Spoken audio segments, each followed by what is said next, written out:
You ever get that feeling? You know, when something's just off? I felt it the moment my buddy Alex and I stepped foot on that old fishing boat in Marrow Bay. The boat was called the Sea Serenade, but nothing about it felt like a serenade, more like a funeral dirge. We were supposed to be having a boys' weekend, fishing, maybe knocking back a few cold ones. Both of us were sick of the daily grind. We figured the ocean would wash all those worries away. But as soon as we pulled out of the harbor, the fog rolled in, thick and heavy, like wading through a swamp. "Hey man, this fog's crazy, huh?" I said, trying to shake off the unease crawling up my spine. "Yeah, totally," Alex replied, gripping the wheel a bit too tight. "But we'll be fine. I've got GPS and all that." A few hours in, we hadn't caught a thing, and the fog hadn't let up either.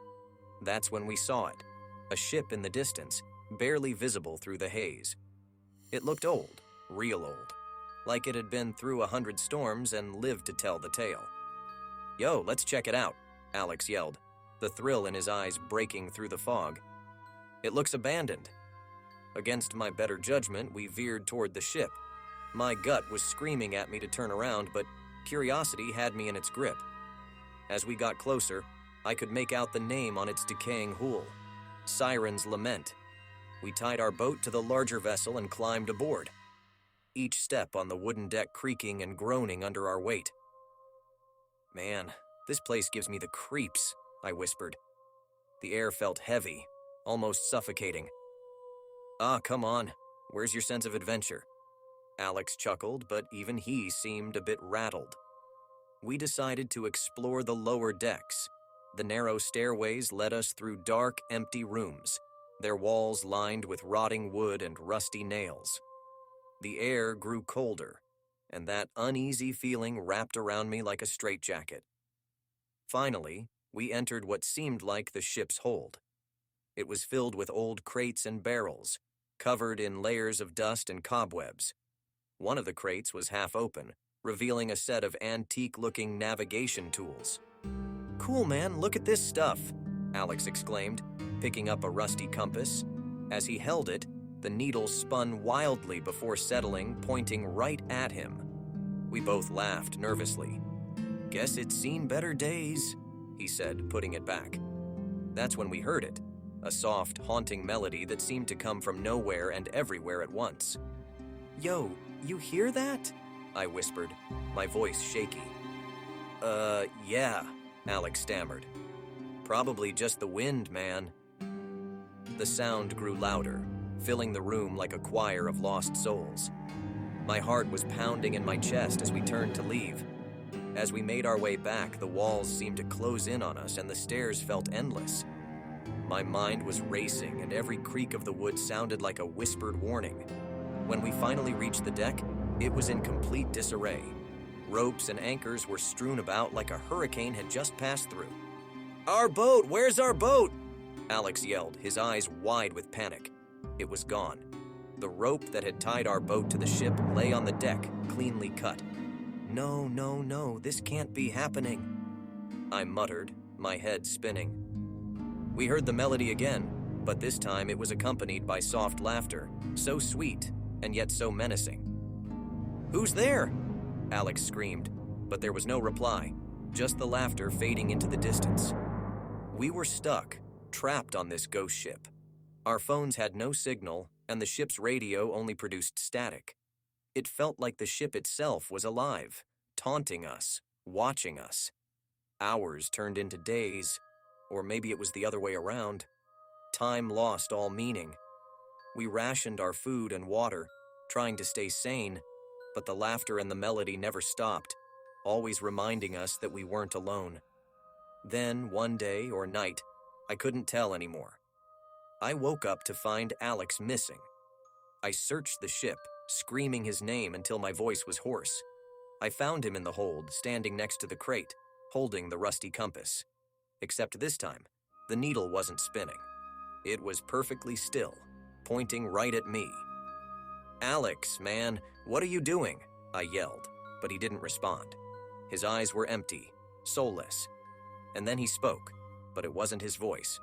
It was that haunting melody, turned into words I couldn't understand, words that made my blood run cold. The next thing I remember is waking up on our boat, back in Marrow Bay, the morning sun shining down on me.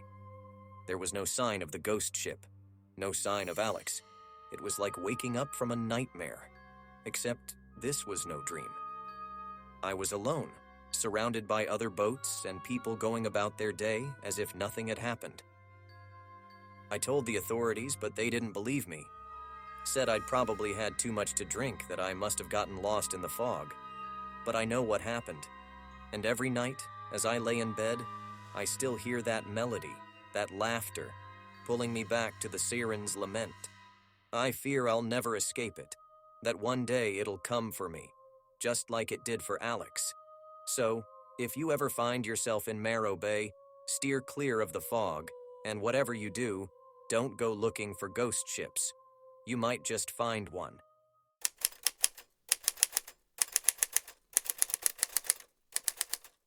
Let me tell you about the scariest night of my life. My buddies and I, all eager to make some memories, decided to rent a boat for a weekend. You know, one of those small motorboats that can fit like 6 people. Yeah, it was me, Danny, Kate, and Sarah. We hit the water, stocked with snacks and a few beers, aiming to explore Crescent Bay.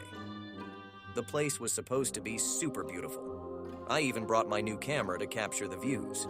The first day was everything we'd hoped for. Blue skies, the smell of salt water, and a killer sunset. We swam, told jokes, and talked about old times. As the sun dipped below the horizon, we anchored near a tiny, uninhabited island. We lit a campfire on the shore and spent the night there, sleeping on the boat.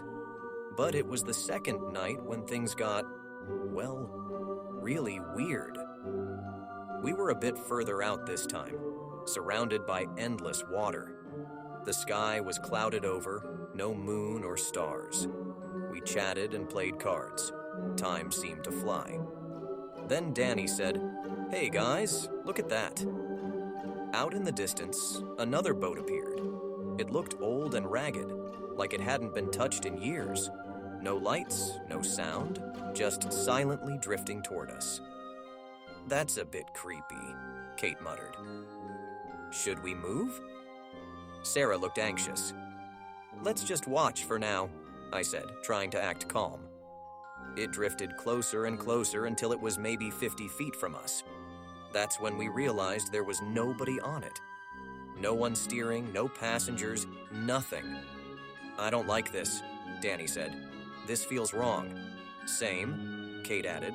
"Let's move away." We all agreed. I turned the key to start the motor, but it wouldn't budge. I tried again and again. Nothing. "Come on, not now!" I groaned. Danny and I checked the engine, but everything seemed fine. "Maybe it's a dead battery?" Sarah suggested. "No, it can't be. Everything was working perfectly earlier," I said, frustrated and a bit freaked out. By then, the ghost ship had drifted even closer. We could see its torn sails and rotted wood. It felt like the ship was pulling us in. But that's crazy, right? Then, out of nowhere, we heard laughter. Not the kind that makes you feel good inside. It was chilling, echoing across the water. "Okay, that's it. We need to leave," Danny said, his eyes wide. I felt it too, the urgency, like we were running out of time. I gave the motor one last desperate turn. Miraculously, it roared to life. "Finally!" Kate sighed in relief. We sped away, but when I glanced back, the ghost ship was following us. It didn't make any sense. There was no one on it to steer, and it had no visible engine, but it was gaining on us. Danny grabbed an emergency flare gun. "Should I shoot it at the ship?" "Will that even do anything?" Sarah asked, gripping the sides of our boat. "We have to try," I said. Danny shot the flare. It whizzed through the air and hit the ghost ship, setting it momentarily ablaze. The laughter we'd heard earlier grew louder, now turning into what sounded like angry shouts. But the ship kept coming, fire or not. "I have an idea," Kate said, reaching for the anchor. "Maybe we can get away if we make a sharp turn and confuse it." Worth a shot, right? I made the turn as Kate dropped the anchor. For a moment, it looked like we'd pulled it off. The ghost ship veered off course. But then, it corrected itself, turning back toward us. Only now it was moving faster. "What do we do?" Sarah screamed, terror filling her voice. Then the engine died. Again. It just shut off, as if something had drained its life. We were sitting ducks. "We need to jump," Danny said, frantic. "Swim to shore and get help." "Are you crazy? It's too far," I said. "Then what?" he shouted. Just then, another flare shot up into the sky. Only we didn't shoot it. It came from the direction of the small island where we'd camped. Someone was there. We all looked at each other. No words needed. I counted to 3 and we all jumped, swimming like our lives depended on it. Because, well, they did. We made it to the island, completely out of breath. A fisherman had seen our flare and shot his own to signal us. He took us back to the mainland. We told him about the ghost ship, but I don't think he believed us. Heck, I wouldn't have believed it myself if I hadn't lived it. The next day, authorities searched Crescent Bay. No sign of that ghost ship, like it had never existed. Some say it was a figment of our imagination, maybe a trick of the fog and darkness, but all 4 of us know what we saw and heard that night. We haven't gone back to Crescent Bay, and I doubt we ever will. Some things are better left as unanswered questions, like, what was that ship, and what would have happened if we hadn't escaped? I don't know, and I don't want to find out. All I know is some nights, when the wind howls through the trees, I can still hear that eerie laughter. And it sends chills down my spine, every single time.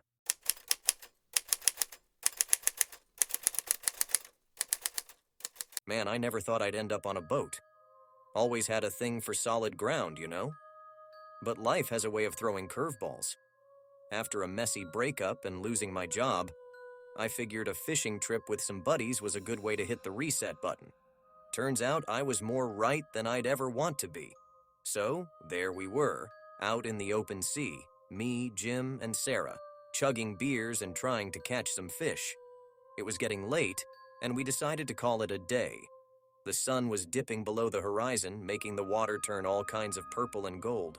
That's when we saw it, an old, weather-beaten ship looming in the distance. Man, it looked like it had been through hell and back. "Hey, you guys see that?" I pointed toward the ship. "Looks kinda cool, but also kinda creepy." "Yeah, looks like something out of a pirate movie," Sarah said, squinting her eyes. Jim started the engine. "Let's get closer. Maybe it's a tourist thing." As we got closer, though, it was pretty clear that this ship wasn't hosting any luau's or historical tours. The thing was falling apart. Wood rotten, sails torn, and no sign of life whatsoever. "Hey, let's go on it. Could be like a real-life treasure hunt," Jim said with a grin, obviously a bit too buzzed. Sarah looked uneasy. "I don't know, guys. It feels weird. Like, super weird." "Come on, it'll be fun," Jim said, steering our boat alongside the ship. So we boarded. It was just as creepy up close. The air felt heavy, like it was holding on to years of untold stories.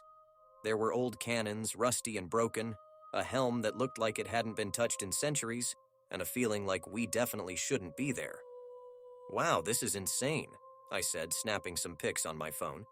"Imagine the stories this ship could tell."